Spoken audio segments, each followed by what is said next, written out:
We can always use that certificate to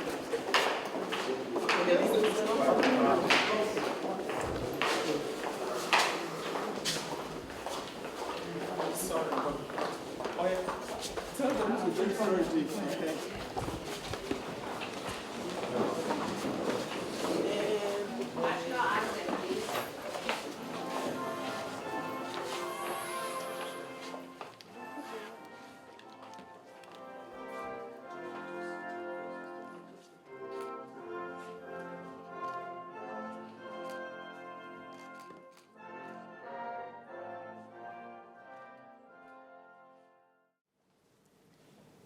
Now to the biggest problem in the room. The one that has given me more headache than I can ever carry in my life. You know yourself, that's why you're laughing. You're laughing violently. You know yourself. You know yourself. And weakness. It can't be power. No. And weakness. Every day for 1 full month, once anybody meets me, my phone is full. 2 a.m., 3 a.m., midnight, 24 hours. The internet is, my WhatsApp is ringing, my phones are ringing. Young people everywhere, we were not paid, we were paid, we were enrolled, we were not enrolled, we were captured, we were not captured. I'm just wondering, like, how did you guys sit back and let it go that bad? Npower deserves to be power indeed for young people. It deserves to give them strength, not pain. It was fashioned to create jobs, not create pain.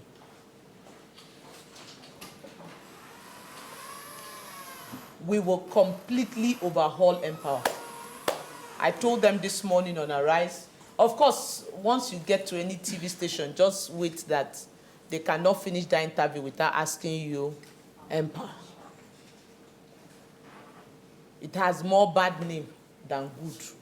In fact, that's if it has any good name, really. It's going to be a renewed hope job creation scheme. Right?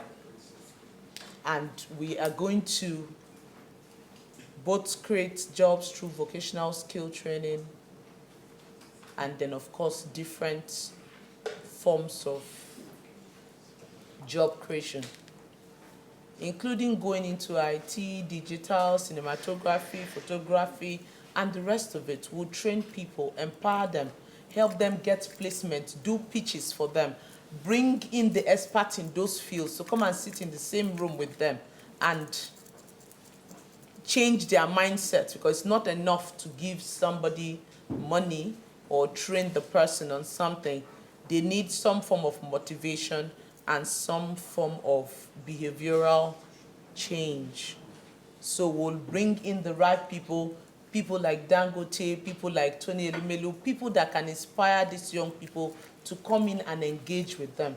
So we're going to do a whole lot around Npower to truly make it the power for the young Nigerian youth. And beyond that, we would be expanding it, so both the skilled and unskilled, right? And we'll be opening up the age bracket so that we can accommodate more persons within that. So all of these details will come back to the table to walk through on it. The homegrown school feeding, I've told you about the change, which will now be having both the end hunger program attached to it, and then the targeted GVG would be there for the renewed hope. Of course, I have to make very key mention of the out-of-school children program, which is the alternate school program. Now, that would take another different shape entirely. I'm just trying to run through all of it so you know what the expectations are and where we are headed. So for that, we would be looking at all of these persons. When you hear that we have 16 million internally displaced persons, suffice to say that usually half of this number are actually children. And guess what?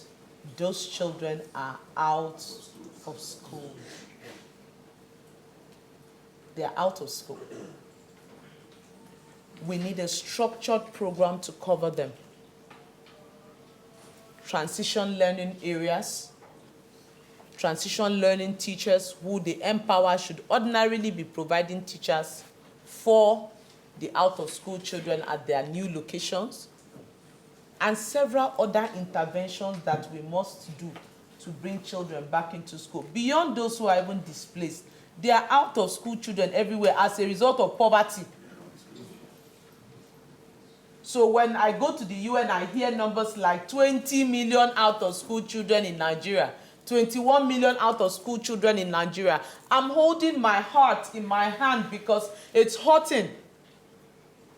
If we have a nation where children don't go to school, we are just sitting on a time bomb and waiting for it to blast, because those children tomorrow will turn out to be those who would be all the ill things in society, all the things I don't even want to use my mouth to mention so that it doesn't come on people's children. And when we sit in a room and we are not innovative, we are not going out there to seek for funding which exists, we are not going out there to design programs that can cover these children. We are setting those our beautiful, loving children that we are putting in private schools here and there, we are setting them up for future damn. Why? Because when the number of these out of school continue to increase, day in, day out, it's adding, it's adding, it's adding. At the end of the day, when they overpower the ones that are inside school, they will go into school and carry those ones. Every day you're hearing, this is abducted. Who is abducting them? It's the one that didn't go to school. So we must come up with national programs that target these children. And we must work as a team. So if we are having conditional cash transfers, part of the condition for transferring those monies should be the number of children that you have in school. That will encourage those who their kids are out of school to put them in school and make sure that they attend, while you now think of feeding them and providing other things, because food alone will not keep them. If they are eating and they cannot write on pen and paper, they will still go.